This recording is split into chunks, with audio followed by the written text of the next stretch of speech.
अस्सलाम वालेकुम दोस्तों और साथियों, उम्मीद है आप लोग खैरियत से होंगे।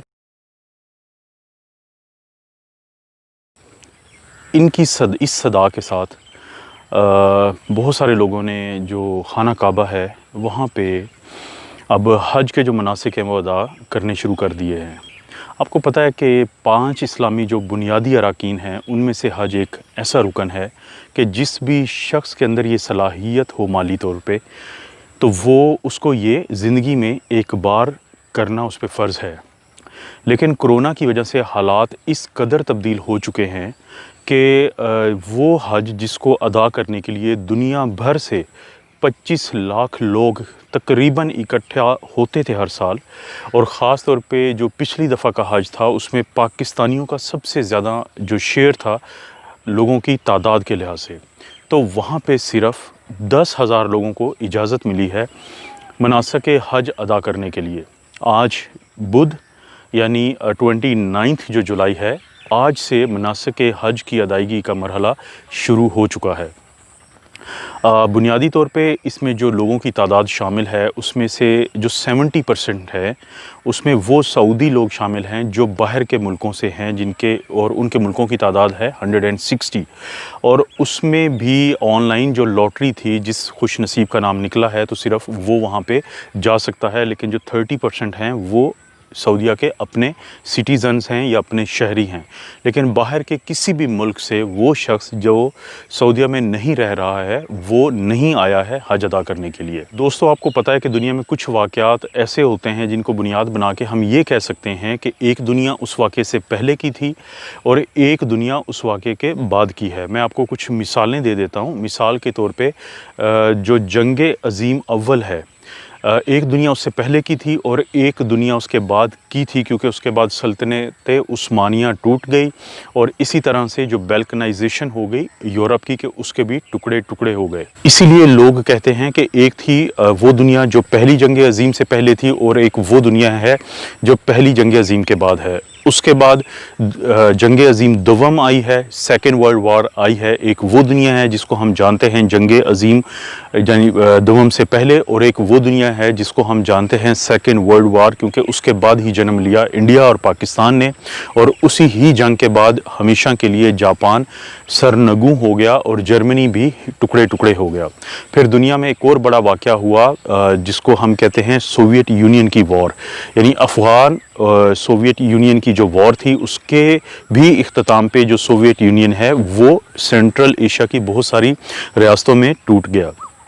फिर कोरोना से पहले का जो आखिरी वाक़या है वो है 9/11 का वाक़या। एक वो दुनिया थी जिसको हम जानते हैं 9/11 से पहले, और एक वो दुनिया है जिसको हम जानते हैं 9/11 के बाद, कि जिसमें कि मुअम्मर क़ज़ाफ़ी, जिसमें सद्दाम हुसैन जो इराक़ के थे वो हलाक हुए, और इसी तरह से जो अफ़गान है वो अफ़गानिस्तान जो है वो हमेशा के लिए तब्दील हो गया, और पाकिस्तान की नफ्सियात और लोगों की जो रहने का तरीका है पाकिस्तान में वो भी हमेशा के लिए तब्दील हो गया। ये होते हैं दुनिया में बड़े बड़े वाक़यात। इसी तरह से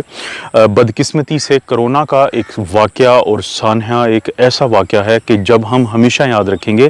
कि एक दुनिया वो थी जो कोरोना आने से पहले की थी और एक वो दुनिया है जो कोरोना के आने के बाद की है। हमारा तमद्दन, हमारे रहने का तरीका, हमारा सोचने का तरीका, हमारी साइंस के काम करने का अमल, सब कुछ तब्दील हो जाएगा कोरोना के इस इतने बड़े तारीख़ी सानहे या वाक़े के बाद।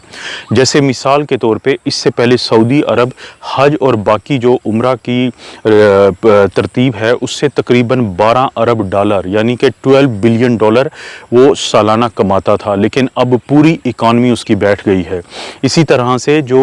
इस वक्त पार्टिसिपेंट्स हैं, अगरचे पहले फ़ैसला हुआ था कि सिर्फ़ 1000 लोग जो हैं वो हज के जो ये फरीज़ा है इसको सर अंजाम देंगे, लेकिन उसके बाद इसको एक्सटेंड करके 10,000 कर दिया गया। लेकिन आप जहन में रखें कि हर साल तकरीबन 25 लाख लोग हज अदा करते हैं, तो 25 लाख लोगों का 10,000 लोगों से कोई कंपैरिजन नहीं है। ये भी वो लोग हैं जिनको उन सब असूलों को उन पे अमल करना होगा जो आज की दुनिया में राइज हो चुके हैं, जैसे कि सोशल डिस्टेंसिंग, जैसा कि उनको सैनिटाइज़र وہ کیری کریں گے. اسی طرح سے وہ کوشش کریں گے کہ ہر ایک جو ہے وہ ماسک پہنے گا. ان میں سے کوئی بھی خانہ کعبہ کی دیوار کو ٹچ نہیں کر سکتا اور وہ ایک دوسرے سے مناسب فاصلے پہ ہوں گے. نہ صرف یہ بلکہ یہاں تک کہ ان کا جو سامان ہے اور شیطان کو مارے جانے والی جو کنکریاں ہیں وہ بھی سینیٹائزیشن کے بعد ان کے حوالے کی جائیں گی تاکہ کسی بھی طرح سے وہاں پہ کوئی انفیکشن نہ پھیلے. دوستو آپ یاد رکھیں کہ سعودیہ کی آبادی 3 کروڑ اور 37 لاکھ ہے لیکن وہاں پہ کیسز کی جو تعداد ہے وہ 2,70,000 ہے. اس کے مقابلے پہ آپ یہ سمجھنے کے لیے کہ پاکستان کی آبادی اگرچہ 23 کروڑ ہے لیکن یہاں پہ جو کیسز کی تعداد ہے وہ 2,78,000 ہے اور ہمارے یہاں پہ تقریباً 6,000 لوگ جو ہیں وہ ہلاک ہو چکے ہیں اس کی وجہ سے اور 2,45,000 لوگ جو ہیں وہ صحت یاب ہو چکے ہیں. تو یہ جو مناسک حج ابھی ادا ہو رہے ہیں آج سے شروع ہوئے ہیں. اب اس کا بالکل فیس چینج ہو چکا ہے. اس کو کرنے کا وہاں پہ جو لوگوں کی ترتیب چینج ہو چکی ہے اور وہ جو لوگ وہاں پہ پہنچے بھی ہیں وہ اپنے آپ کو بہت خوش قسمت سمجھ رہے ہیں. اور میرا یہ ویڈیو بنانے کا مقصد صرف آپ لوگوں کو ایک چیز باور کروانا ہے. اگر حج جیسا فریضہ جو کہ پوری دنیا کا ہر مسلمان اس کو اپنی خوش بختی سمجھتا ہے کہ اگر اس کو زندگی میں ایک دفعہ حج ادا کرنے کی اللہ تعالیٰ توفیق دیتا ہے تو کیا اگر وہاں پہ اتنی زیادہ احتیاط ہو رہی ہے, ماسک کا استعمال ہے, سوشل ڈسٹینسنگ ہے, سینیٹائزرز کے یوز ہیں اور بہت ساری وہ چیزیں جن کو ہم پہلے جو ریفلیکٹ کرتی تھیں ہمارے سہل پسندی کو, اگر وہ سب تبدیل ہو سکتے ہیں تو کیا ہم اس عید کے موقع پہ اور اس محرم کے موقع پہ ہم لوگوں کو نہیں چاہیے کہ ہم انہی احتیاط جو ہیں ان کو فالو کریں؟ کیونکہ اگر ہم اس احتیاط کو فالو نہیں کریں گے تو جو سعودی عربیہ کو ڈر ہے بالکل وہی ڈر اور وہی کچھ ہونے کا خدا نخواستہ احتمال پاکستان میں بھی ہے. تو مجھے امید ہے کہ آپ لوگ ایک بار آج کوشش کریں گے کہ اپنے آپ کو اپڈیٹ کریں کہ جو حج ہو رہا ہے, جو سعودی عرب میں اس وقت مناسک حج کی ادائیگی شروع ہو چکی ہے, کہ وہاں پہ کیا کیا احتیاط کی جا رہی ہیں تاکہ آپ لوگ بھی کسی حد تک ان احتیاط کو فالو کر سکیں. جہاں تک تو میری آبزرویشن ہے گاؤں دیہاتوں میں کوئی سوشل ڈسٹینسنگ نہیں ہے, کوئی فیس ماسک پہننے کا بالکل جو پچھلی عید کے بعد ایک ڈر اور خوف لوگوں میں تھا وہ بالکل لوگوں میں اب نہیں ہے اور شاید اب لوگ اور حکومت بھی ایک حد تک گاؤں دیہاتوں میں امپوز کر سکتی ہے. تو میری آپ دوستوں سے ریکویسٹ ہے کہ آپ ضرور اس چیز کا خیال رکھیں کہ آپ کی تھوڑی سی احتیاط شاید کچھ لوگوں کی جان بچا لے.